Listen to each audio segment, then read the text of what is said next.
Android স্টুডিওতে আপনি কিভাবে ডিভাইস অ্যাড করবেন আজকে সেটি দেখাবো। সেজন্য এই ডিভাইস ম্যানেজারে ক্লিক করবেন। এই যে টপ রাইট কর্নারের দিকে ডিভাইস ম্যানেজার, সেখানে আপনি প্লাস আইকনে যাবেন, তারপর ক্রিয়েট ভার্চুয়াল ডিভাইস, তারপর স্মল ফোন দিয়ে আমি দেখিয়ে দিচ্ছি। স্মল ফোন সিলেক্ট করে নিলাম। এখানে আপনি যে কোনোটা সিলেক্ট করে নিতে পারবেন আপনার ল্যাপটপের কনফিগারেশন অনুযায়ী। তো তারপর নেক্সট দিলাম। কিছুটা সময় নেবে, রিফ্রেশ হয়ে আপনাকে কিছু আইটেম রেকমেন্ড করবে, সেগুলো দেখে নেবেন। নেটওয়ার্কের কারণে কিছু সময় নিচ্ছে।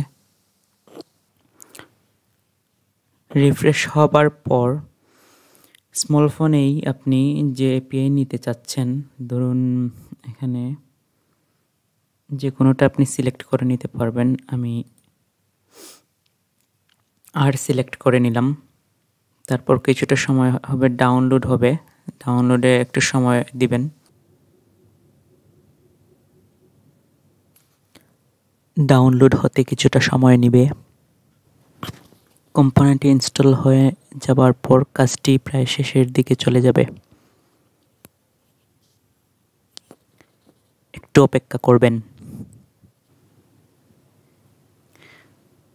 সম্পূর্ণ কমপ্লিট হওয়ার পর ডান লেখা যখন দেখাবে তখন ফিনিশে ক্লিক করুন। তারপর নেক্সট।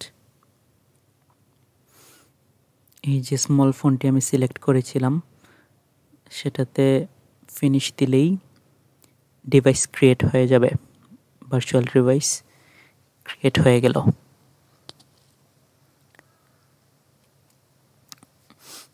এই দেখুন, আগের পিক্সেল এক্সেল ছিল আর এখন স্মল ফোন নামে আরেকটি ডিভাইস অ্যাড হয়ে গেল। এটি অ্যান্ড্রয়েডের ভার্চুয়াল ডিভাইস। এখানে যে আপনি চেঞ্জ করতে পারবেন এবং রান করতে পারবেন আপনার পছন্দ মতো ডিভাইসে।